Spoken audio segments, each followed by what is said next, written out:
Hey, it's Dr. Deal with 5 things that are impacted every time you lose a loved one. And there's so many more than 5, but that leads me to number 1. You feel more lonely in the world. You know, when you lose your parent or your parents, grandparents, siblings, cousins, you start to feel lonely in the world. You feel like you're by yourself, and especially as you start getting older and you start losing more loved ones, you feel alone. And that leads me to number 2. It makes you realize how short life is.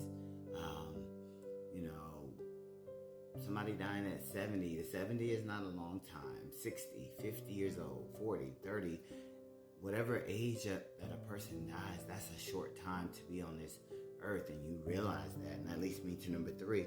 Your emotions are being triggered more often. That's one thing that I find, is that your emotions are no longer in your control. It's like you see something that reminds you of that person and you can just break out in tears. I used to wonder as a kid, I would see older people and they would just cry easily at the drop of the hat when they thought about somebody, and now I understand that.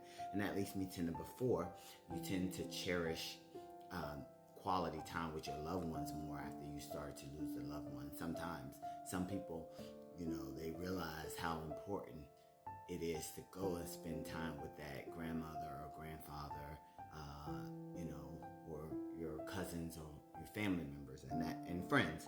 And that leads me to number 5. You focus more on important things, like the silly things that you used to get angry over, or the gossip stuff that used to bother you. Now those things don't even matter. You're so focused on living a happy, healthy, positive life after the death of a loved one. So your perspectives change. Praying for everybody who's lost anybody. And if you're struggling with grief, please seek a therapist so they can help you maneuver through